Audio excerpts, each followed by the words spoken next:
Hello students, let's see the question. So the question is the arithmetic growth is exemplified by, पूछा गया है कि जो arithmetic growth है वो इनमें से कौन सा है जो कि उसका एग्जाम्पल है, मतलब उसका एग्जाम्प्लीफाई कर रहा है।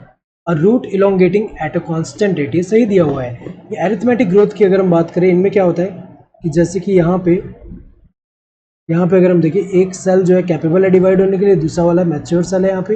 तो जब ये डिवाइड करेगा इसमें, तो यहाँ डिवाइड करके दो डॉटर सेल फॉर्म करेगा, जिसमें से एक कैपेबल रहेगा डिवाइड होने के लिए और दूसरा यहाँ पे डिफ्रेंशिएट होकर मैच्योर हो जा रहा है। तो अगर हम देखें इससे, ये वाला तो यहाँ पे है और इससे जो है दो फॉर्म हो रहा है, जिसमें से एक डिफ्रेंशिएट होकर मैच्योर हो जा रहा है और एक कैपेबल रह रहा है यहाँ पे डिवाइड करने के लिए। अगेन जब ये डिवाइड करेगा तो यहाँ पे जो दो सेल फॉर्म करेगा डॉटर सेल, एक कैपेबल हुआ डिवाइड करने के लिए, दूसरा डिफ्रेंशिएट होकर मैच्योर हो जा रहा है। तो अगर हम देखें यहाँ पे ऐसा टाइप का जो ग्रोथ होता है, कौन सा है, अरिथमेटिक ग्रोथ होता है। सो जो root elongating at constant rate है, वहाँ पे भी सेम हो रहा है कि जब सेल डिवाइड हो रहे हैं वहाँ पे, तो एक सेल कैपेबल रह रहा है डिवाइड होने के लिए, दूसरा वाला इलोंगेट होके यहाँ पे जो डिफ्रेंशिएट होकर मैच्योर हो जा रहा है एक तरह से।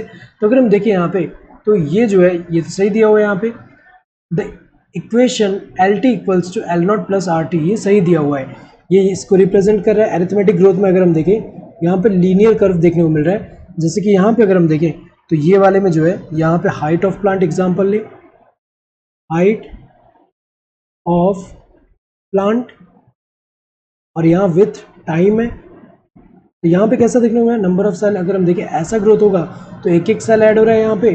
तो यहाँ पे अगर हम देखें ऐसे लीनियर ग्राफ देखने को मिल रहा है, लीनियर। और इसके इक्वेशन क्या होगा, यहाँ पे एल टी मतलब length at time T equals to L not, that is length at beginning, plus R T.